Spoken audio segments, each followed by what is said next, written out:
بسم الله والصلاة والسلام على سيدنا رسول الله. هي ليه خلفة البنات عاملة معاك مشكلة؟ هي ليه خلفة البنات عاملة معاك مشكلة؟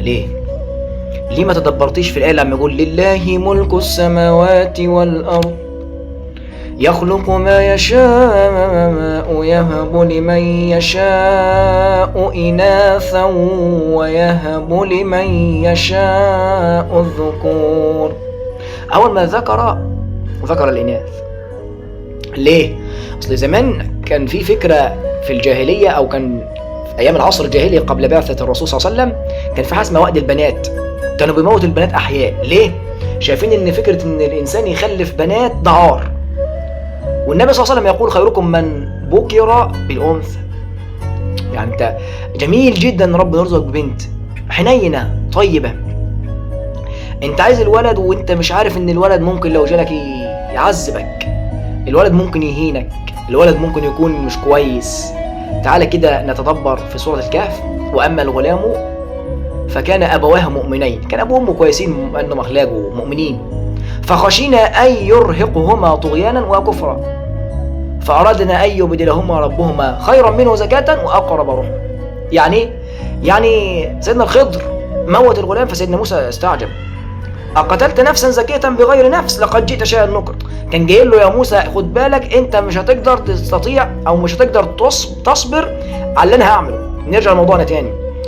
يبقى خيركم من بكر بالانثى، وده علشان نطير فكرة العصر الجاهلي من دماغنا ان البنات عار. بنات يا عم، بنات حنينة.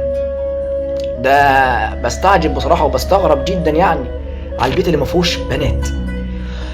البنت ونس وأنس ومساعدة ليك في كبرك وصغرك، حنية ودلع وهم صغيرين، ولما يكبر برضه حنية ودلع. هتمرض وهتتعب انت وانت، ومش هتلاقي حد يشيلك غير بنتك، مش هتلاقي حد يشيلك غير بنتك.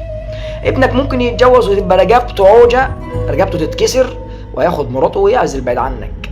ابنك في يوم من الأيام ممكن يرد عليك. البنات كويسة وجميلة، ربنا بيديك رزق ليها زيادة والله العظيم. بس انت احمد الله، يخلق ما يشاء، ده ربنا اللي خالق. والولد والبنت خلقوا من ماء واحد، مفيش فرق بينهم والله. بس احنا بس اللي مش عايزين نتدبر في كلام ربنا جل وعلا. ما هو الاولاد حلوه والبنات وحشه، ما كانش ربنا ذكرهم او ما كانش ربنا قدمهم على الذكور.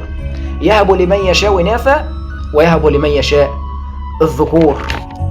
يديك اولاد بس وممكن يديك بنات بس، فاحمد ربنا غيرك مش طايل. كمل الآية كده معايا.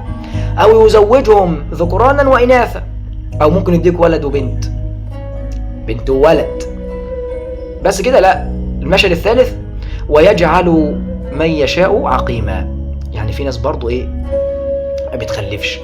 ما بتخلفش، احمد ربنا لأن لك ربنا له حكمة في ذلك. ربما ليك أجر أو ليك مكانة في الجنة ما كنتش هتوصل لها. بأجر صبرك على هذا الحرمان تؤجر بإذن الله. فيا ربي احفظ أولادنا، ويا ربي من بفضلك وكرمك يا ربي بنعمة الأولاد على كل محروم. اللهم أصلح أولادنا وأصلح أزواجنا، واختم يا ربي بالباقيات الصالحات أعمالنا. احمدوا الله جل وعلا، وصلى على النبي في التعليقات.